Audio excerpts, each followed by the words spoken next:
ময়মনসিংহের ত্রিশালে জোরপূর্বক জমি দখলের অভিযোগ আব্দুল হামিদের বিরুদ্ধে।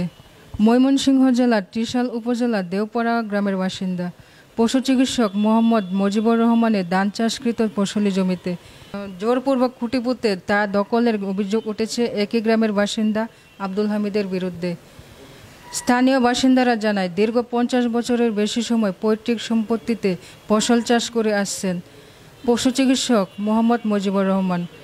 তবে গত 9 সেপ্টেম্বর দুপুর 1:30টার দিকে মজিবুর রহমান তার ফসলের ক্ষেত্রে আগাছা পরিষ্কার করতে গেলে দেখতে পান সীমানা করে খুঁটি পুঁতে রাখা। খুঁটি তুলতে গেলেই আব্দুল হামিদ গঙে লাঠিয়াল বাহিনীর হাতে মারধরের শিকার হন মজিবুর রহমান। খবর পেয়ে মজিবুরের স্ত্রী ও স্বজনরা তাকে বাঁচাতে গেলে মজিবুরের স্ত্রীকে ধারালো দা দিয়ে কূপ দেয় আনাস। এতে মজিবুরের স্ত্রীর হাতে কূপ লেগে গুরুতর আহত হয়ে হাসপাতালে চিকিৎসা নিতে হচ্ছে।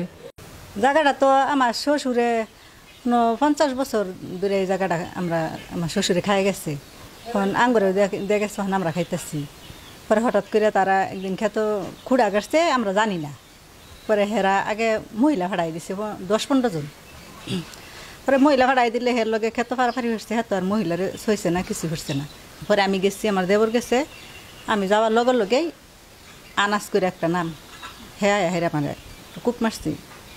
মাথার দিবার চাইছি না, আমি বাতি দুষতে পারে আমার যা তো কূপ মারছে। স্থানীয় বাসিন্দারা জানায়, দীর্ঘদিন ধরে মজিবুর পৈতৃক জমি চাষ করে ভোগ দখল করে আসছে। হঠাৎ করে 27 বছর পর একটি দলিল দেখিয়ে জোরপূর্বক মজিবুরের জমি দখল করতে চায় আব্দুল হামিদ ও তার সহচররা। এলাকাবাসীর দাবি, দ্রুত বিষয়টি নিষ্পত্তি হোক। 10 বছর ধরে আমি দেখতেছি এই ক্ষেতটা এই মজিবুর রহমান করে খা। এই পর্যন্ত অন্য কোনো কাপ যাব আমি শুনি নাই। এই কয়েকদিন ধরে কেন আমরা শুরু হয়েছি, মানে খুঁড়া গাড়ি দিছে, আমগো জমিনের মতন ওরা খুঁড়া গাড়ি দিছে। তারপরে ওরা মনে করেন মানে আর কি ওইখান থেকে গালিগালাজ করতেছে, আমগো পরে গালিগালাজ করতেছে। যেটা গেছে যাওয়ার পরে যেটা তারা হাই চতুরে দূরা মারামারি শুরু করে দিচ্ছে। সে কূপ মারছে, আনাস নাম হয়েছে আনাস। সে কূপ মারছে, কূপ মারার পরে হাত কেটে গেছে। তারপরে আমরা বাজারে নিয়ে চলে গেছি।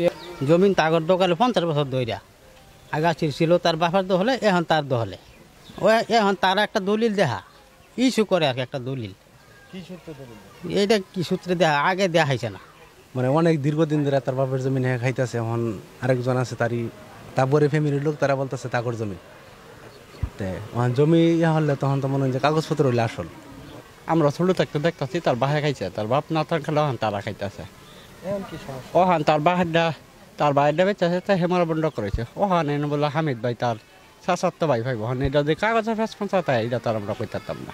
এই জমি আমার বাবাও খাইয়ে গেছে। এর প্রত্যেক সম্পত্তি আমার বাপে কিনছে আর কি।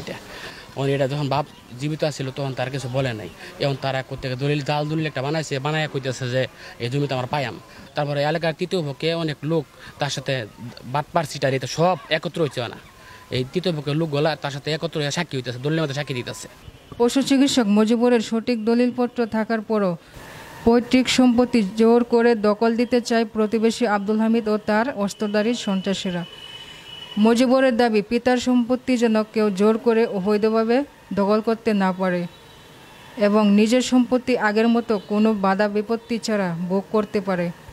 আমার বাবা সম্পত্তি বাবার অধীনে 40-50 বছর যাবৎ বাবার অধীনে ছিল। বাবা মারা যাওয়ার পরে আমার কাছে এখন জমিন আমি ভোগ করতেছি, চাষাবাদ করে খাইতেছি। তারা হঠাৎ করে আমার জমিনের উপরে দখলে লোকজন নিয়ে, এলাকার কতগুলো কুচক্র মহলের লোকজন নিয়ে আমার জমিনে সে মনে কর ফসলের জমিনের মধ্যে খুঁটা গাড়িছে। সে দালাল চক্র আব্দুল হামিদ ইচ্ছায় প্রতারণামূলক, সে অনেক প্রতারণা করে আমার প্রতি।